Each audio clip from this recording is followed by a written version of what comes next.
Bonjour à tous. Pour le projet scientifique et technique de deuxième année, notre équipe est composée de 5 élèves. Cissé Gundo, Jossou Chris, Girard Baptiste, Lopez Pierre et moi-même, l'éveillé Yael.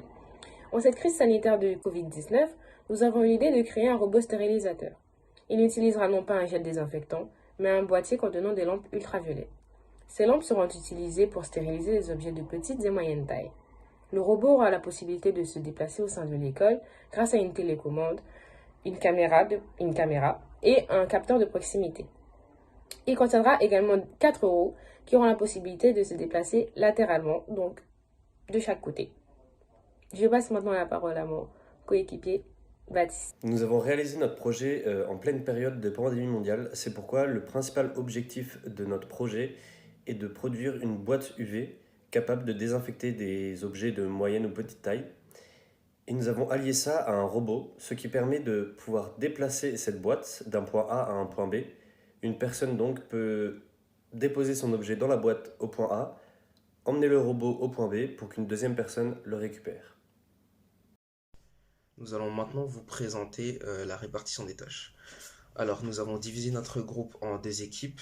Une équipe plus mécanique / électronique, qui est composée de Baptiste, Yael et moi-même Chris.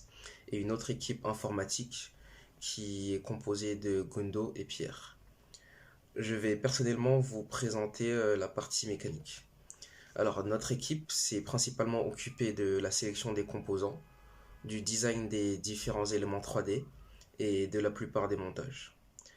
À l'heure où nous tournons cette vidéo, le robot n'est pas encore terminé car il nous manque quelques pièces qui n'ont malheureusement pas pu être livrées à temps. Mais tous nos tests que nous avons effectués jusqu'à présent sont concluants et nous espérons qu'il vous plaira.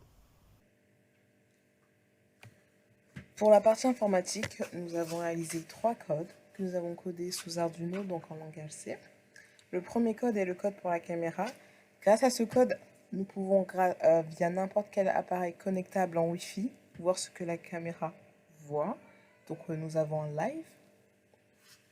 Ensuite, nous avons codé le contrôle des roues en utilisant des servomoteurs et par la même occasion la bibliothèque servo.h sur Arduino. Dans le code en question, nous avons ajouté un delay, donc un temps d'attente de 10 secondes, car si nous ne le faisions pas, il n'était pas possible, notre code ne marchait pas. Enfin, nous avons codé un capteur de proximité qui nous servait à savoir si le robot avait un obstacle devant lui et si c'était le cas, changer la trajectoire de celui-ci.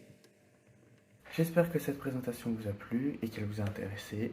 N'hésitez pas à venir nous retrouver pour le salon du PST ce mardi 14 juin, dans lequel on pourra vous montrer le robot complété et fonctionnel à ce moment-là. Merci.